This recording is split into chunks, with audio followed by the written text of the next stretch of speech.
இங்க கிராமத்துல இருந்து சிட்டிக்கு கூட்டு வந்து வேலை செய்யறதுக்காண்டி கண்ணம்மாங்கிற ஒரு பொண்ணை கூட்டு வராங்க. அவளும் ரங்கநாதங்கிற வீட்டுக்கு வேலைக்கு அந்த பொண்ணு ஃபர்ஸ்ட் டைம் சிட்டிக்கு வந்ததுனால ஆச்சரியமா எல்லாத்தையும் பார்த்துட்டு இருக்கா. ரங்கநாதனும் அவர் வீட்டுக்கு கூட்டு போயிடுறாரு. அங்க அவங்க ஒய்ஃப் ரோகிணி இருக்காங்க. இவங்களுக்கு ஒரு பையன் ஒரு கை குழந்தை இருக்காங்க. கை குழந்தை பார்த்துருக்காருலாம் இவ்வளவு வர சொல்லிப்பாங்க. ஹஸ்பண்ட் அண்ட் ஒய்ஃப் ரெண்டு பேருமே அந்த குழந்தைய அவ்வளவு நல்லா பாத்துக்கிறாங்க. பொண்ணுக்கு பாத்ரூம் எல்லாமே யூஸ் பண்றதுக்காண்டி சொல்லி தந்துட்டு இருப்பாங்க. போய் குளிச்சுட்டு வந்து சொல்லியிருப்பாங்க. குளிச்சுட்டு வந்ததுக்கு அப்புறமா சாப்பிட்றதுக்காண்டி சாப்பிட கொடுத்துருப்பாங்க.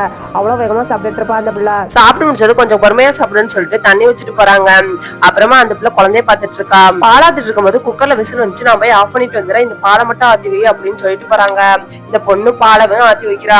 கை சுட்டு வந்து கீழே விழுந்துருது. இதை பார்த்து அவங்க கோவப்படாம சின்ன பொண்ணுக்கு அதனால சரி இதை கொஞ்சம் கிளீன் பண்ணி வைக்க, நான் பாப்பாவை தூக்கிட்டு போறேன் அப்படின்னு சொல்லிட்டு தூக்கிட்டு போயிடுறாங்க. பெரிய பையன் பசிக்குதுன்னு சொல்லிட்டு சாப்பாடு போடுங்க அப்படின்னு சொல்லிட்டு சாப்பிட வந்துடுறான். இந்த பொண்ணு யாருன்னு கேட்டதுக்கு வேலை செய்ய வந்திருக்கு, இப்படி ரோடெல்லாம் பிஹேவ் பண்ணதான்னு சொல்லிட்டு சொல்றாங்க. ஷாப்பிங் போறதுக்கு இந்த குட்டி பையனை பாத்துட்டு இருக்காண்டி இவ்வளவு வர சொல்றாங்க. பார்த்ததும் இவையே ஏன் பக்கத்துல உட்கார, அவக்குள்ளாம் கார்ல உட்கார முடியாதுன்னு சொல்லிட்டு காரை விட்டு இறங்கிடுறான். இதை பாக்குற அந்த பையனோட அம்மாவும் சரி நீ அப்பா கூட முன்னாடி உட்காரு, நான் பின்னாடி உட்காந்துருக்கேன்னு சொல்லிட்டு சொல்றான். ஷாப்பிங்காக மாலுக்கு போயிருக்காங்க. அங்க இருக்க பொருள் எல்லாம் புதுசா பாத்துட்டு இருக்கா. குழந்தைய வச்சுட்டு இங்கேயே ஏற, நாங்க போய் ஷாப்பிங் முடிச்சுட்டு வந்துடும்னு சொல்லிட்டு சொல்றான். சரின்னு சொல்லிட்டு அந்த பொம்மை எல்லாம் தொட்டு பாத்துட்டு இருக்கா.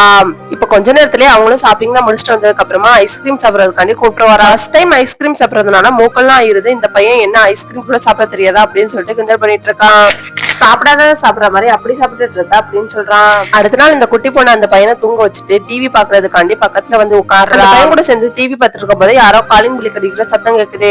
எடுத்த உடனே அவங்க பாட்டி வந்துடுறாங்க. ஊர்ல இருந்து அவங்க பாட்டி வந்ததுனால அவனும் ஹாப்பி ஆயிடுறான். ஊர்ல இருந்து வேலை செய்யறதுக்காக கூட்டு வந்த பொண்ணுன்னு சொன்ன உடனே வேலை செய்யற பொண்ணுக்கு டிவி முன்னாடி என்ன வேலை எல்லாம் வைக்க வேண்டிய இடத்துல வைக்கணும், இனிமே நான் வந்துட்டு நான் பாத்துக்கிறேன்னு சொல்றாங்க.